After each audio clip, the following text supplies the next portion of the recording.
Karibu sana mtazamaji wa Zone Media, tujuzane yote yanayojiri katika anga za kimataifa.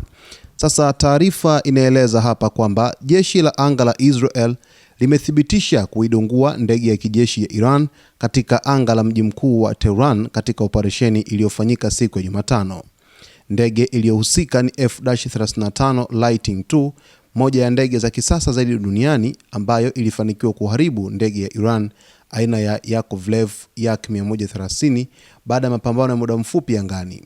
Taarifa zinaeleza kuwa F-35 haikupata madhara yoyote katika tukio hilo. Kwa mujibu wa maelezo ya kijeshi, rubani wa Israel alikuwa katika doria ya kawaida alipogundua uwepo wa Yak 130 ambayo ni ndege ya mafunzo yenye uwezo wa kufanya mashambulizi mepesi. Baada ya kuthibitisha shabaha, F-35 ilitekeleza mashambulizi ya angani yaliyopelekea kuharibiwa kwa ndege hiyo ya Iran.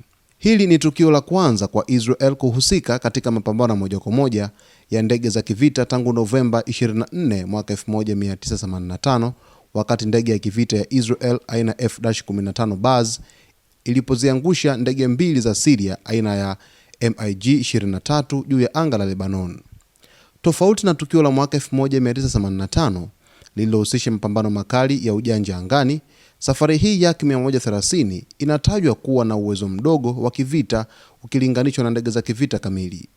Ndege ya Yak 130 ilitengenezwa kwa ushirikiano kati ya ofisi ya Yakovlev ya Urusi na kampuni ya Italia ya Alenia Aemarach. Iliundwa mwanzoni mwa miaka 1990 kuchukua nafasi ya ndege za zamani za mafunzo kama L-29 Delphin na L-39 Albatros. Licha ya kuwa ndege ya mafunzo, inaweza kubeba silaha kwa ajili ya operesheni za mashambulizi mepesi. Tukio hili linakuja katika kipindi cha mvutano mkali wa kijeshi kati ya Israel na Iran, huku operesheni za anga zikiripotiwa kuendelea katika maeneo mbalimbali. Taarifa hii ya ndege ya Israel ya kivita aina F-35 Lightning II kuiangusha ndege ya Irani juu ya anga la Tehran aina ya Yak 130 ni taarifa ambayo imezua maswali mengi sana kuhusu mustakabali wa vita ambavyo vinaendelea huko Mashariki ya Kati, huku vita hivi vikionekana kuna matumizi mengi sana ya uzidivu wa teknolojia kati ya mataifa hayo ambayo kwa hivi sasa yapo vitani. Basi mtazamaji wetu, kwa taarifa zaidi endelea kuungana nasi wakati wote kwa kusubscribe channel yetu, kulike, kucomment pamoja na kushare.